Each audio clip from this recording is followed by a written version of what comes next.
एक दर्दनाक खबर। बुधवार की रात थी।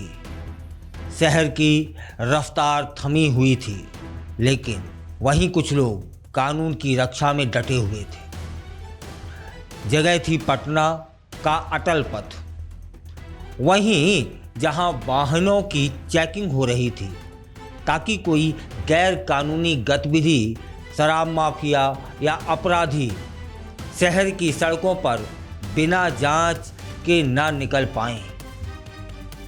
जिनके कंधों पर कानून और व्यवस्था की जिम्मेदारी थी, पूरी सतर्कता के साथ जांच हो रही थी। इन्हीं में से एक थी महिला कांस्टेबल कोमल कुमारी। जवान उम्र, दृढ़ नजर और ड्यूटी के प्रति समर्पण। लेकिन किसे पता था कि यह ड्यूटी उसकी आखिरी ड्यूटी साबित होगी। तेज रफ्तार सड़क चल रही थी। करीब रात के 12 बजे थे जब एक वाहन की रूटीन जांच हो रही थी। तभी पीछे से एक बेकाबू स्कॉर्पियो आती है, तेज गति में और लापरवाही से चलती हुई।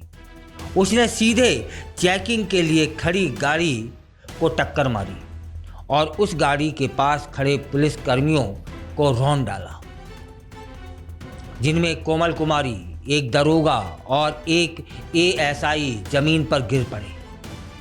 अफरा तफरी मच जाती है। मीडिया के कैमरे चालू थे, इसलिए हादसा पूरी तरह रिकॉर्ड हो गया।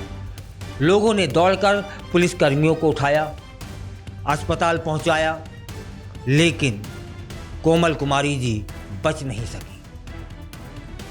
कोमल कुमारी कौन? वर्दी में एक जीवन।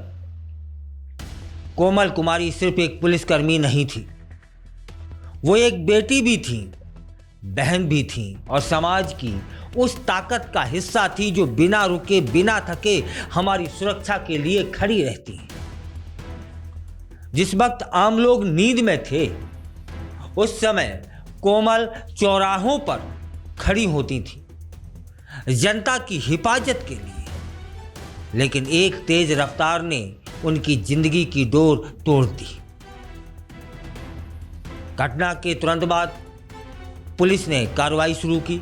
स्कॉर्पियो चालक फरार हो जाता है, लेकिन गाड़ी में सवार 2 लोगों को हिरासत में ले लिया जाता है और जिनसे पूछताछ चल रही है। वहीं पूरे विभाग में शोक की लहर दौड़ गई। एसएसपी अवकाश कुमार सहित तमाम अधिकारी घटनास्थल पर पहुंचते हैं और हादसे की जांच के निर्देश दिए जाते हैं। कैमरे की आंख गवाह बनी थी। क्योंकि हादसे के समय मीडिया वहां मौजूद था, इसलिए यह दुर्भाग्यपूर्ण दृश्य कैमरे में कैद हो गया और यही रिकॉर्ड अब जांच में अहम सबूत बनकर सामने आएगा।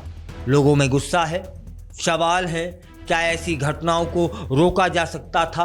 क्या पुलिसकर्मियों की सुरक्षा के पुख्ता इंतजाम नहीं होने चाहिए? सिस्टम पर भी सवाल उठ रहा है। रात के समय चेकिंग अभियान में वो जैकेट क्यों नहीं पहनी गई जिसे रिफ्लेक्टिव जैकेट कहा जाता है? बैरिकेडिंग पर्याप्त थी या नहीं थी, यह जांच का विषय होना चाहिए। तेज रफ्तार वाहनों को चेकिंग पॉइंट से दूर रोकने के उपाय क्यों नहीं किए गए? ये सारे सवाल अब सिस्टम से पूछे जा रहे। कोमल अब इस दुनिया में नहीं है, लेकिन उनकी मृत्यु सिर्फ एक हादसा नहीं है।